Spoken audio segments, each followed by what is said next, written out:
Hi ವೀಕ್ಷಕರೇ, ಎಲ್ಲರಿಗೂ ನಮಸ್ಕಾರ. ನೋಡಿ, ಸರ್ಕಾರದಿಂದ ಗೃಹಲಕ್ಷ್ಮಿ ಫಲಾನುಭವಿಗಳಿಗೆ ಮುಖ್ಯವಾದ ಮಾಹಿತಿನ ಸಿಎಂ ಡಿ.ಕೆ. ಶಿವಕುಮಾರ್ ಅವರು ಕೊಟ್ಟಿದ್ದಾರೆ. ಸುಮಾರು 5 ಲಕ್ಷಕ್ಕಿಂತ ಅಧಿಕ ಮಹಿಳೆಯರಿಗೆ ಇನ್ನು ಮುಂದೆ ಗೃಹಲಕ್ಷ್ಮಿ ಹಣ ಕ್ಯಾನ್ಸಲ್ ಆಗ್ತಾ ಇದೆ. ಅದೇ ರೀತಿ ನಿಮ್ಮ ಬ್ಯಾಂಕ್ ಖಾತೆಗೆ ಹಣ ಬರಬೇಕು ಅಂದರೆ ಈ ಕೂಡಲೇ ನೀವು ಗೃಹಲಕ್ಷ್ಮಿಗೆ ನಿಮ್ಮ ದಾಖಲಾತಿಗಳನ್ನ ಕೊಟ್ಟು ಮರು ಅರ್ಜಿನ ಹಾಕಬೇಕಾಗುತ್ತೆ. ಮತ್ತು ಸರ್ಕಾರದಿಂದ ಈಗಾಗಲೇ 6,000 ಹಣ ಜಮಾ ಆಗೋದಕ್ಕೆ ಶುರುವಾಗಿದ್ದು, ನಿಮ್ಮ ಬ್ಯಾಂಕ್ ಖಾತೆಗೂ ಕೂಡ ಸರ್ಕಾರ ಈ 6,000 ಹಣನ ನಾಳೆ ಗುರುವಾರ ಜುಲೈ 2ರಂದು ಕರ್ನಾಟಕದ 27 ಜಿಲ್ಲೆಗಳನ್ನು 2 ವಿಭಾಗ ಮಾಡಿ 2 ಹಂತಗಳಲ್ಲಿ ಮಧ್ಯಾಹ್ನ 2 ಗಂಟೆಯ ಸಮಯಕ್ಕೆ 6,000 ಹಣ ಬರ್ತಾ ಇದೆ. ರೇಷನ್ ಕಾರ್ಡ್ದಾರರಿಗೂ ಕೂಡ 3 ಮುಖ್ಯವಾದ ಮಾಹಿತಿನ ಕೊಟ್ಟಿದ್ದು, ಸರ್ಕಾರದಿಂದ ಯಾರಿಗೆಲ್ಲ ಗೃಹಲಕ್ಷ್ಮಿ ಹಣ ಬರುತ್ತೆ ಮತ್ತು ಕ್ಯಾನ್ಸಲ್ ಆಗುತ್ತೆ ಅಂತ ನಾನು ನಿಮಗೆ ಈ ಒಂದು ವಿಡಿಯೋದಲ್ಲಿ ಸಂಪೂರ್ಣವಾಗಿ ತಿಳಿಸ್ಕೊಡ್ತೀನಿ. ಅದಕ್ಕಿಂತ ಮೊದಲು ನೀವು ನನ್ನ ಚಾನಲ್ನ ಸಬ್ಸ್ಕ್ರೈಬ್ ಆಗಿಲ್ಲ ಅಂದರೆ ದಯಮಾಡಿ ಪ್ರತಿಯೊಬ್ಬರು ಚಾನಲ್ನ ಸಬ್ಸ್ಕ್ರೈಬ್ ಮಾಡಿಕೊಂಡು ಹಾಗೆ ವಿಡಿಯೋಗೆ ಒಂದು ಲೈಕ್ನ ಕೊಡಿ. ಹೌದು ವೀಕ್ಷಕರೇ, ಸರ್ಕಾರದಿಂದ ಪ್ರತಿಯೊಂದು ಗೃಹಲಕ್ಷ್ಮಿ ಫಲಾನುಭವಿಗಳಿಗೆ ಸಿಎಂ ಡಿ.ಕೆ. ಶಿವಕುಮಾರ್ ಅವರು ಒಂದು ಶಾಕಿಂಗ್ ನ್ಯೂಸ್ನ ಕೊಟ್ಟಿದ್ದಾರೆ. ಸುಮಾರು 5 ಲಕ್ಷಕ್ಕಿಂತ ಅಧಿಕ ಮಹಿಳೆಯರ ಬ್ಯಾಂಕ್ ಖಾತೆಗೆ ಇನ್ನು ಮುಂದೆ ಗೃಹಲಕ್ಷ್ಮಿ ಹಣನ ನಾವು ಜಮಾ ಮಾಡ್ತಾ ಇಲ್ಲ, ಆ ಒಂದು ಫಲಾನುಭವಿಗಳಿಗೆ ಕ್ಯಾನ್ಸಲ್ ಮಾಡಿದ್ದೀವಿ ಅಂತ ಆದೇಶ ಮಾಡಿದ್ದು, ನಿಮ್ಮ ಬ್ಯಾಂಕ್ ಖಾತೆಗೆ ಹಣ ಬರಬೇಕು ಅಂದರೆ ನೀವು ಈ ಕೂಡಲೇ ಗೃಹಲಕ್ಷ್ಮಿಗೆ ನಿಮ್ಮ ಒಂದು ರೇಷನ್ ಕಾರ್ಡ್ ಮತ್ತು ಆಧಾರ್ ಕಾರ್ಡ್ನ ಕೊಟ್ಟು ಮರು ಅರ್ಜಿನ ಸಲ್ಲಿಸಬೇಕು. ನಿಮ್ಮ ಊರಿಗೆ ಹತ್ತಿರವಿರುವ ಕರ್ನಾಟಕ ಒನ್, ಗ್ರಾಮ ಒನ್ ಅಥವಾ ಬೆಂಗಳೂರು ಒನ್ ಸೇವಾ ಕೇಂದ್ರಕ್ಕೆ ಹೋಗಿ ನೀವು ಮರು ಅರ್ಜಿನ ಹಾಕೋದು ಕಡ್ಡಾಯ. ಅದೇ ರೀತಿ ಸರ್ಕಾರದಿಂದ ಈಗಾಗಲೇ ಗೃಹಲಕ್ಷ್ಮಿ ಯೋಜನೆಯ ಪ್ರತಿ ಫಲಾನುಭವಿಗಳಿಗೆ 6,000 ಹಣನ ಜಮಾ ಮಾಡ್ತಾ ಇದೆ.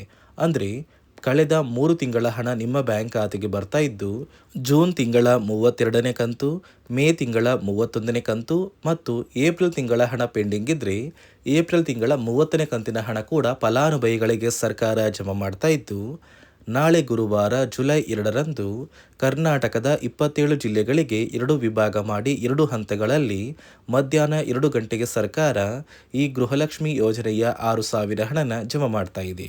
ಇಲ್ಲಿ ಮೊದಲ ಹಂತದಲ್ಲಿ ಯಾವ ಜಿಲ್ಲೆಗಳಿಗೆ ಹಣ ಬರುತ್ತೆ ಅಂದರೆ ಬೆಂಗಳೂರು ನಗರ, ಬೆಂಗಳೂರು ಗ್ರಾಮಾಂತರ, ರಾಮನಗರ, ಚಿಕ್ಕಬಳ್ಳಾಪುರ, ಚಿತ್ರದುರ್ಗ, ದಾವಣಗೆರೆ, ಕೋಲಾರ, ಶಿವಮೊಗ್ಗ, ತುಮಕೂರು, ಬಾಗಲಕೋಟೆ, ಬೆಳಗಾವಿ, ವಿಜಯಪುರ, ಧಾರವಾಡ, ಗದಗ, ಹಾವೇರಿ, ಉತ್ತರ ಕನ್ನಡ.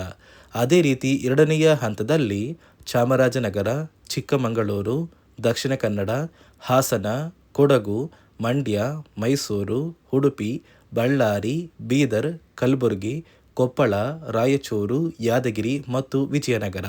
ಹೀಗೆ ಸರ್ಕಾರ 2 ಹಂತಗಳಲ್ಲಿ ಪ್ರತಿ ಫಲಾನುಭವಿಗಳಿಗೆ 6,000 ಗೃಹಲಕ್ಷ್ಮಿ ಹಣನ ಜಮಾ ಮಾಡ್ತಾ ಇದೆ.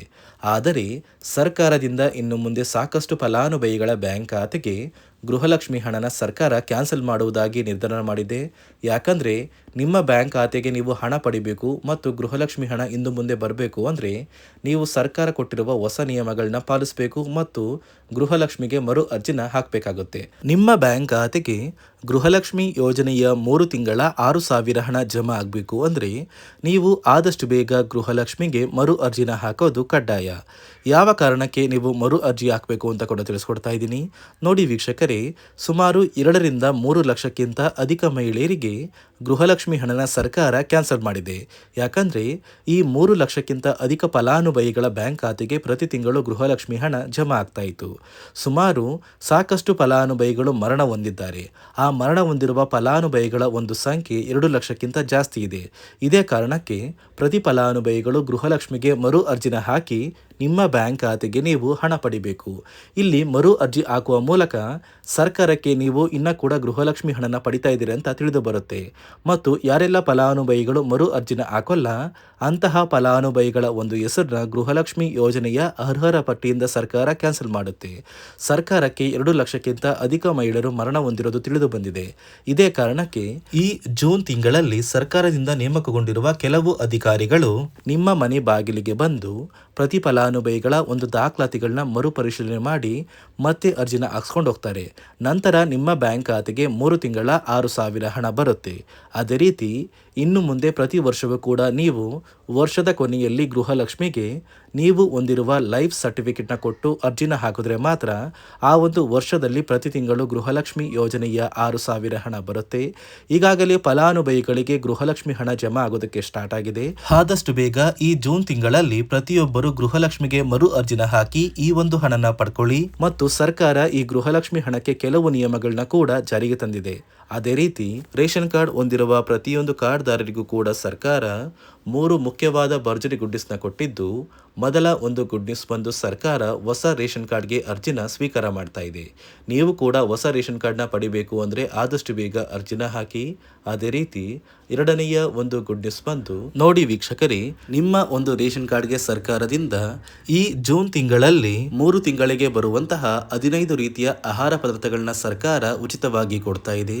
ಈ ಜೂನ್ ತಿಂಗಳಲ್ಲಿ ಸಿಗಬೇಕಾಗಿರುವಂತಹ ಇಂದಿರಾ ಕಿಟ್ ಮತ್ತು ಮೇ ತಿಂಗಳಲ್ಲಿ ನಿಮಗೆ ಬರಬೇಕಾಗಿರುವಂತಹ ಒಂದು ಇಂದಿರಾ ಕಿಟ್, ಅದೇ ರೀತಿ ಏಪ್ರಿಲ್ ತಿಂಗಳಲ್ಲೂ ಕೂಡ ನಿಮ್ಮ ಒಂದು ರೇಷನ್ ಕಾರ್ಡ್ಗೆ ಇಂದಿರಾ ಕಿಟ್ನ ಕೊಟ್ಟಿಲ್ಲ. ಒಟ್ಟು 3 ತಿಂಗಳ 15 ಆಹಾರ ಪದಾರ್ಥಗಳನ್ನ ಸರ್ಕಾರ ಪ್ರತಿ ಕಾರ್ಡ್ದಾರರಿಗೆ ವಿತರಣೆ ಮಾಡ್ತಾ ಇದೆ. ಮೂರನೆಯ ಒಂದು ಗುಡ್ ನ್ಯೂಸ್ ಬಂದು ಇನ್ನು ಮುಂದೆ ನೀವು ಉಚಿತ ಅಕ್ಕಿ ಪಡಿಬೇಕು ಅಂದರೆ ಆ ಒಂದು ಬಯೋಮೆಟ್ರಿಕ್ ಮಷಿನ್ ಮೇಲೆ ಬೆರಳಿಡುವಂತಹ ಅವಶ್ಯಕತೆ ಇಲ್ಲ. ಯಾಕಂದರೆ ಇದೀಗ ಸರ್ಕಾರ ನಿಮ್ಮ ಒಂದು ಬೆರಳು ಆ ಒಂದು ಮಷಿನಲ್ಲಿ ಎಂಟ್ರಿ ಆಗಿಲ್ಲ ಅಂದರೂ ಕೂಡ ಆ ಒಂದು ಅಧಿಕಾರಿಗಳು ಪುಸ್ತಕದಲ್ಲಿ ನಿಮ್ಮ ಒಂದು ಹೆಸರನ್ನ ಬರ್ಕೊಂಡು ನಿಮ್ಮ ಕಾರ್ಡಿಗೆ ಅಕ್ಕಿನ ಕೊಡಬೇಕು ಅಂತ ಸರ್ಕಾರ ಆದೇಶ ಕೊಟ್ಟಿದ್ದು, ಈ 3 ಗುಡ್ ನ್ಯೂಸ್ನ ಪ್ರತಿಯೊಂದು ಫಲಾನುಭವಿಗಳಿಗೆ ಸರ್ಕಾರ ಕೊಡ್ತಾ ಇದೆ. ಇದರ ಜೊತೆಗೆ ನಿಮ್ಮ ಬ್ಯಾಂಕ್ ಖಾತೆಗೆ ಗೃಹಲಕ್ಷ್ಮಿ ಯೋಜನೆಯ ಹಣ ಇನ್ನು ಮುಂದೆ ಬರಬೇಕು ಅಂದರೆ 5 ರೀತಿಯ ಹೊಸ ನಿಯಮಗಳನ್ನ ನೀವು ಪಾಲಿಸಬೇಕು ಅಂತ ಸರ್ಕಾರ ಆದೇಶ ಕೊಟ್ಟಿದೆ. ಅದೇ ರೀತಿ ನೋಡಿ ಸ್ನೇಹಿತರೆ, ಈ ಬಾರಿ ಸುಮಾರು 3 ಲಕ್ಷಕ್ಕಿಂತ ಅಧಿಕ ಫಲಾನುಭವಿಗಳ ಬ್ಯಾಂಕ್ ಖಾತೆಗೆ ಸರ್ಕಾರ ಗೃಹಲಕ್ಷ್ಮಿ ಯೋಜನೆಯ ಹಣನ ಜಮಾ ಮಾಡ್ತಾ ಇಲ್ಲ. ಕಾರಣ ಏನು ಅಂದರೆ ನಿಮ್ಮ ಬ್ಯಾಂಕ್ ಖಾತೆಗೆ ಡೆಬಿಟ್ ಮೂಲಕ ಹಣ ಜಮಾ ಮಾಡುವಂತಹ ಸಂದರ್ಭದಲ್ಲಿ ಸರ್ಕಾರ ಸಾಕಷ್ಟು ಫಲಾನುಭವಿಗಳ ಒಂದು ಬ್ಯಾಂಕ್ ಖಾತೆಗೆ ಹಣ ಜಮಾ ಮಾಡೋದನ್ನು ಕ್ಯಾನ್ಸಲ್ ಮಾಡಿದೆ. ಯಾಕಂದರೆ ಇತ್ತೀಚೆಗೆ ಹಣಕಾಸು ಇಲಾಖೆ ಜಾರಿಗೆ ತಂದಿರುವ 5 ನಿಯಮಗಳ ಆಧಾರದ ಮೇಲೆ ಪ್ರತಿಯೊಂದು ಫಲಾನುಭವಿಗಳಿಗೆ ಸರ್ಕಾರ ಈ ಒಂದು ಹಣನ ಜಮಾ ಮಾಡ್ತಾ ಇದ್ದು, ಯಾರೆಲ್ಲ ಫಲಾನುಭವಿಗಳು ಈ ನಿಯಮಗಳನ್ನ ಪಾಲಿಸಿಲ್ಲ ನಿಮ್ಮ ಬ್ಯಾಂಕ್ ಖಾತೆಗೂ ಕೂಡ ಹಣ ಜಮಾ ಆಗೋದಿಲ್ಲ. ಹಾಗಾದರೆ ಬನ್ನಿ ಸ್ನೇಹಿತರೆ, ಸರ್ಕಾರ ಜಾರಿಗೆ ತಂದಿರುವ ಆ 5 ಹೊಸ ನಿಯಮಗಳು ಏನು ಅಂತ ನಾನು ನಿಮಗೆ ತಿಳಿಸ್ಕೊಡ್ತಾ ಇದ್ದೀನಿ. ನೋಡಿ ಸ್ನೇಹಿತರೆ, ಮೊದಲನೆಯ ಒಂದು ನಿಯಮ ಬಂದು ಸಾಕಷ್ಟು ಫಲಾನುಭವಿಗಳು ಹೊಂದಿರುವಂತಹ ಒಂದು ರೇಷನ್ ಕಾರ್ಡ್ ಏನಿದೆ, ಆ ಒಂದು ರೇಷನ್ ಕಾರ್ಡ್ನ ಮನೆಯ ಸದಸ್ಯರ ಪ್ರತಿಯೊಬ್ಬರ ಒಂದು ಆಧಾರ್ ಕಾರ್ಡ್ನ ನಿಮ್ಮ ರೇಷನ್ ಕಾರ್ಡ್ಗೆ ಕಡ್ಡಾಯವಾಗಿ ಲಿಂಕ್ ಮಾಡಿಸ್ಬೇಕು. ಅಂದರೆ ಈ ಒಂದು ಲಿಂಕ್ ಮಾಡಿಸುವಂತಹ ಒಂದು ಪ್ರೊಸೀಜರ್ಗೆ ಸರ್ಕಾರ KYC ಅಂತ ಕರೀತಾರೆ. ನಿಮ್ಮ ರೇಷನ್ ಕಾರ್ಡ್ಗೆ ಇನ್ನೂ ಸಹ KYC ಆಗಿಲ್ಲ ಅಂದರೆ ನಿಮ್ಮ ಬ್ಯಾಂಕ್ ಖಾತೆಗೆ ಸರ್ಕಾರ ಮುಂದಿನ ದಿನಗಳಲ್ಲಿ ಗೃಹಲಕ್ಷ್ಮಿ ಯೋಜನೆಯ ಹಣನ ಕ್ಯಾನ್ಸಲ್ ಮಾಡುತ್ತೆ. ಅದೇ ರೀತಿ ಎರಡನೆಯ ಒಂದು ನಿಯಮ ಬಂದು ಸಾಕಷ್ಟು ಫಲಾನುಭವಿಗಳು ಕಳೆದ 3 ತಿಂಗಳಿಂದ ಸರ್ಕಾರದಿಂದ ಬರ್ತಾ ಇರುವಂತಹ ಒಂದು ರೇಷನ್ ಏನಿದೆ ಅಂದರೆ ಉಚಿತ ಅಕ್ಕಿ ಏನಿದೆ, ಈ ಒಂದು ರೇಷನ್ನ ಪಡ್ಕೋತಾ ಇಲ್ಲ. ಒಂದು ವೇಳೆ ಕಳೆದ 3 ತಿಂಗಳಿಂದ ನೀವು ರೇಷನ್ನ ಪಡ್ಕೊಂಡಿಲ್ಲ ಅಂದರೆ ಸರ್ಕಾರ ನಿಮ್ಮ ಬಳಿ ಇರುವಂತಹ ಒಂದು ರೇಷನ್ ಕಾರ್ಡ್ನ ಕ್ಯಾನ್ಸಲ್ ಮಾಡುತ್ತೆ. ನಿಮ್ಮ ರೇಷನ್ ಕಾರ್ಡ್ನ ಸರ್ಕಾರ ಕ್ಯಾನ್ಸಲ್ ಮಾಡಿದರೆ ನಿಮ್ಮ ಬ್ಯಾಂಕ್ ಖಾತೆಗೆ ಗೃಹಲಕ್ಷ್ಮಿ ಯೋಜನೆಯ ಹಣ ಇರ್ಬೋದು ಮತ್ತು ಸರ್ಕಾರದಿಂದ ಬರುವಂತಹ ಒಂದು ಸೌಲಭ್ಯಗಳನ್ನ ನೀವು ಕಳ್ಕೋಬೇಕಾಗುತ್ತೆ. ಅದೇ ರೀತಿ ಮೂರನೆಯ ಒಂದು ನಿಯಮ ಬಂದು ನೋಡಿ ಸ್ನೇಹಿತರೆ, ನಿಮ್ಮ ಬಳಿ ಇರುವಂತಹ ಒಂದು ಆಧಾರ್ ಕಾರ್ಡ್ ಏನಿದೆ, ಆ ಒಂದು ಆಧಾರ್ ಕಾರ್ಡ್ನ ಕಳೆದ 15 ವರ್ಷಗಳಲ್ಲಿ ನೀವು ಯಾವುದೇ ರೀತಿಯ ಒಂದು ತಿದ್ದುಪಡಿನ ಮಾಡಿಸಿಲ್ಲ ಅಂದರೆ ನಿಮ್ಮ ಬ್ಯಾಂಕ್ ಖಾತೆಗೆ ಸರ್ಕಾರ ಗೃಹಲಕ್ಷ್ಮಿ ಯೋಜನೆಯ ಹಣನ ಕ್ಯಾನ್ಸಲ್ ಮಾಡುತ್ತೆ. ಯಾಕಂದರೆ ಸರ್ಕಾರದಿಂದ ಬಂದಿರುವಂತಹ ಒಂದು ಆದೇಶದ ಪ್ರಕಾರ ಪ್ರತಿಯೊಂದು ಫಲಾನುಭವಿಗಳು ಕಳೆದ 15 ವರ್ಷಗಳಲ್ಲಿ ಯಾವುದೇ ರೀತಿಯ ಒಂದು ತಿದ್ದುಪಡಿನ ನಿಮ್ಮ ಆಧಾರ್ ಕಾರ್ಡ್ಗೆ ನೀವು ಮಾಡಿಸಿಲ್ಲ ಅಂದರೆ ಕಡ್ಡಾಯವಾಗಿ ಆದಷ್ಟು ಬೇಗ ನಿಮ್ಮ ಆಧಾರ್ ಕಾರ್ಡ್ಗೆ ತಿದ್ದುಪಡಿನ ಮಾಡಿಸಿ. ಅದೇ ರೀತಿ ನಾಲ್ಕನೆಯ ಒಂದು ನಿಯಮ ಬಂದು ನಿಮ್ಮ ಕುಟುಂಬದ ಒಂದು ವಾರ್ಷಿಕ ಆದಾಯ 7 ಲಕ್ಷಕ್ಕಿಂತ ಕಡಿಮೆ ಇರಬೇಕು. ಒಂದು ವೇಳೆ ನಿಮ್ಮ ಕುಟುಂಬದ ವಾರ್ಷಿಕ ಆದಾಯ 7 ಲಕ್ಷಕ್ಕಿಂತ ಜಾಸ್ತಿ ಇದ್ದರೆ ನಿಮ್ಮ ಬ್ಯಾಂಕ್ ಖಾತೆಗೆ ಸರ್ಕಾರ ಗೃಹಲಕ್ಷ್ಮಿ ಯೋಜನೆಯ ಹಣನ ಕ್ಯಾನ್ಸಲ್ ಮಾಡುತ್ತೆ. ಅದೇ ರೀತಿ 5ನೆಯ ಒಂದು ನಿಯಮ ಬಂದು ನಿಮ್ಮ ಕುಟುಂಬದ ಸದಸ್ಯರು ಅಥವಾ ಗೃಹಲಕ್ಷ್ಮಿ ಯೋಜನೆಯ ಫಲಾನುಭವಿಗಳು ಯಾರು ಕೂಡ ಸರ್ಕಾರಿ ನೌಕರರಾಗಿ ಕಾರ್ಯನಿರ್ವಹಿಸ್ತಾ ಇರಬಾರ್ದು. ಒಂದು ವೇಳೆ ನಿಮ್ಮ ಕುಟುಂಬದಲ್ಲಿ ಯಾರೇ ಆಗಿದ್ರೂ ಸರ್ಕಾರಿ ನೌಕರರಾಗಿ ಕಾರ್ಯನಿರ್ವಹಿಸ್ತಾ ಇದ್ದರೆ ನಿಮ್ಮ ಬ್ಯಾಂಕ್ ಖಾತೆಗೆ ಗೃಹಲಕ್ಷ್ಮಿ ಯೋಜನೆಯ ಹಣ ಕ್ಯಾನ್ಸಲ್ ಆಗುತ್ತೆ. ಈ 5 ನಿಯಮಗಳ ಆಧಾರದ ಮೇಲೆ ಪ್ರತಿಯೊಂದು ಫಲಾನುಭವಿಗಳಿಗೆ ಸರ್ಕಾರ ಹಣ ಜಮಾ ಮಾಡ್ತಾ ಇದೆ. ಒಂದು ವೇಳೆ ನೀವು ಈ 5 ನಿಯಮಗಳನ್ನ ಪಾಲಿಸಿಲ್ಲ ಅಂದ್ರೆ ನೀವು ಕೂಡ ಗೃಹಲಕ್ಷ್ಮಿ ಯೋಜನೆಯ ಹಣದಿಂದ ವಂಚಿತರಾಗಬೇಕಾಗುತ್ತೆ. ನೋಡಿ ವೀಕ್ಷಕರೇ, ಸರ್ಕಾರದಿಂದ ಪ್ರತಿಯೊಂದು ಗೃಹಲಕ್ಷ್ಮಿ ಫಲಾನುಭವಿಗಳಿಗೆ 3 ತಿಂಗಳ 6,000 ಹಣನ ಒಟ್ಟಿಗೆ ಜಮಾ ಮಾಡ್ತಾ ಇದೆ ಮತ್ತು ಆದಷ್ಟು ಬೇಗ ಗೃಹಲಕ್ಷ್ಮಿ ಹಣ ನಿಮ್ಮ ಬ್ಯಾಂಕ್ ಖಾತೆಗೆ ಬರುತ್ತೆ. ಮತ್ತು ರೇಷನ್ ಕಾರ್ಡ್ ದಾರರಿಗೂ ಭರ್ಜರಿ ಗುಡ್ಡಿಸ್ನ ಕೊಟ್ಟಿದ್ದು ಎಲ್ಲ ರೀತಿಯ ಸೌಲಭ್ಯ ನಿಮ್ಮ ಒಂದು ಕಾರ್ಡ್ಗೆ ಸಿಗುತ್ತೆ ಅಂತ ಹೇಳ್ತಾ ಇದಿಷ್ಟು ಸರ್ಕಾರದಿಂದ ಬಂದಿರುವ ಮಾಹಿತಿಯಾಗಿದೆ. ನಾನು ಕೊಟ್ಟಿರುವ ಮಾಹಿತಿ ನಿಮಗೆ ಇಷ್ಟ ಆಗಿದ್ದಲ್ಲಿ ನನ್ನ ಚಾನಲ್ನ ಸಬ್ಸ್ಕ್ರೈಬ್ ಮಾಡಿಕೊಂಡು ಹಾಗೆ ವಿಡಿಯೋಗೆ ಒಂದು ಲೈಕ್ನ ಕೊಡಿ.